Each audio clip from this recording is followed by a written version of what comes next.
Hi guys! Welcome back to Kuya Wells Vlog! So I'm Ruel. I'm Mark. At for today's video, syempre nandito tayo ngayon sa Emirates Palace.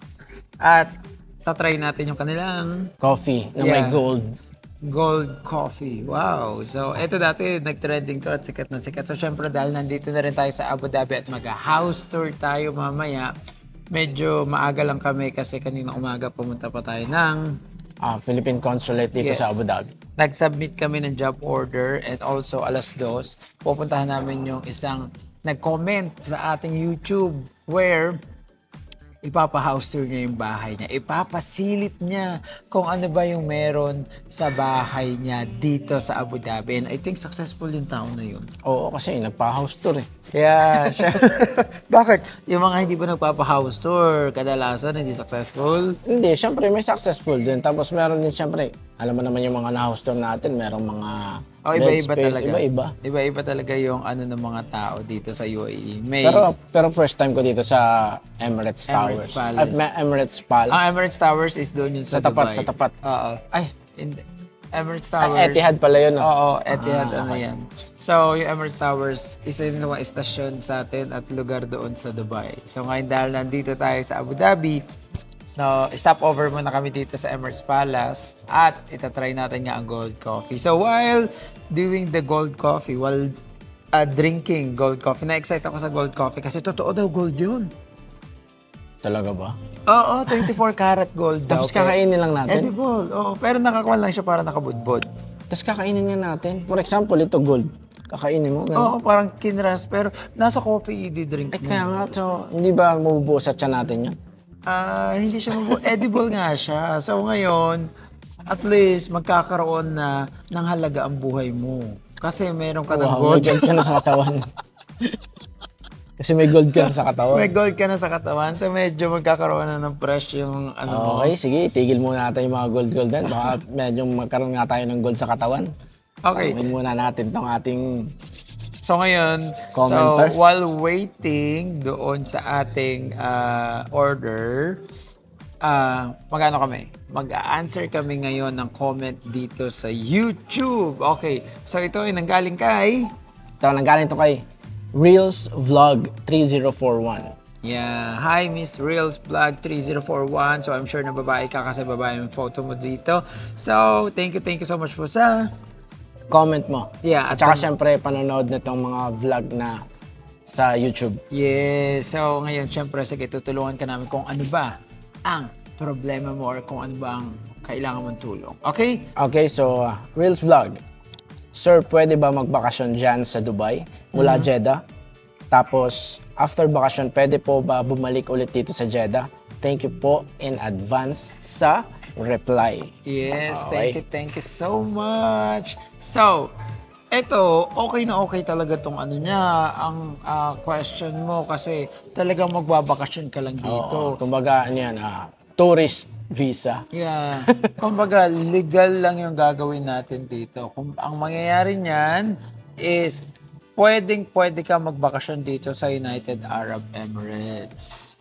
So, pagkas babalik ka lang. Pero syempre, iano natin kung ano ba yung mga documents na kakailanganin niya. So, unang-una, kailangan niya ng passport and of course, picture na may white background. Yung documents na passport and photo na white background is para i-process ang visa. So, kailangan mo ng visa, syempre. Let us know kung ilang months ba or ilang days ang visa mo. So, para ma-process natin. Ganun lang kadali ang processing ng visa. Pero, syempre, hindi lang yun. Kailangan mo syempre ng ticket. Ticket? So, sa ticket, ano ba ang ticket na kailangan niya? Ticket niya is round trip or one way? Round trip. Kailangan niya round trip. Saan papunta? Pinas o pabalik? Papunta dito. Pabalik. Saka pabalik sa pabalik doon. Saudi. Kasi kung sabi mo, magbabakasyon ka. Yun yung inaana. Pagbabalik ka doon, pero eto yan. Pwede kang mag-book ng ticket, pabalik, pag meron kang re-entry visa. So, galing sa employer mo. Pero for example, meron ka lang exit. Hindi ka pwede mag-book ng ticket, pabalik kasi exit yung visa na binigay sa'yo ng employer. Parang balik to origin ka na. Oo, doon sa employer. So, ang mangyayari niyan, pag exit ang meron ka is Saudi, Dubai, laging pa Manila. Okay? Pero pag re-entry, kasi sabi mo nga dito, bakasyon. So, Saudi, Dubai, and Saudi ulit, pabalik lang. So, ganun lang siya kadali. Kailangan mo lang ng mga ganun documents ng visa, kailangan mo lang ng round-trip ticket, at syempre, para makalabas sa Saudi Arabia, kailangan nga ng Re-entry. Exit or re-entry. So, here you go. Here's our order na. So, nakakatawa naman tong order natin. Thank you so much. Oh, that's a real gold, right? That's 24 karat. So, kinonfirm ko sa kanya if that's a real gold. So, you can see there's a gold dust here. And yeah, thank you so much. This is a coffee? Yes. With cold brew. Oh my God! Look at my gold. Nice. Look at this gold. So nakakatawa tong gold na meron ako. Papa siya kay Martin. Look at the gold. Sa kanya gold dust at sa akin is kakaiba yung gold ng akin. So sige guys, ikakat muna natin kasi magpipicture muna kami with the gold coffee. Yung sa akin kasi may halo siya na alak. Yung kay Mark talaga, pure cappuccino with gold dust. Okay, picture na tayo. Excited kami bigla kasi nga this is the first time na itatry ni Mark tong coffee na may gold. Parang ngayon ko nga inumin eh. Bakit? Sige na, tatry muna namin. So, habang nag-ano tayo dun. Basta yung question ni Reels Vlog. Parang nakatakot siya. Sige. Ako mag-ano rin ako dito. Siyempre, magbibideo rin tayo guys. Wala ako mag-video. Gold coffee. Ay! Ayun na, puro gold ka na.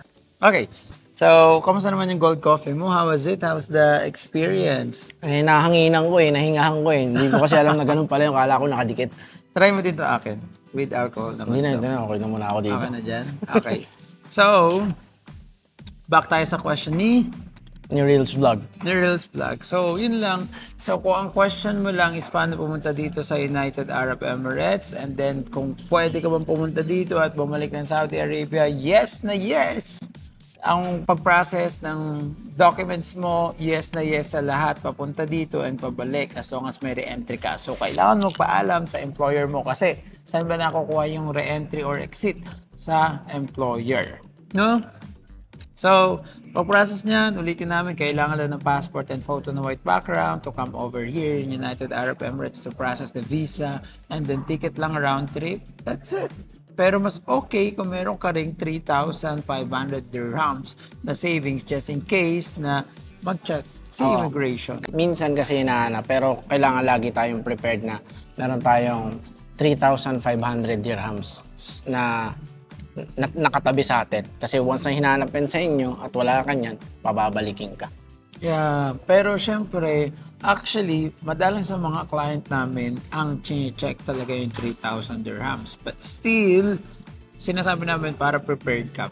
So, sobrang dali niyan, sobrang legit niyan. Kasi tayo nga mga Filipino, is takot tayo, kaya tayo nagtatanong na ganyan for a confirmation. Takot tayo from immigration sa atin sa Pilipinas, lalabas ka ng bansa, so kala natin yung immigration sa Pilipinas and immigration sa ibang bansa is the same. No.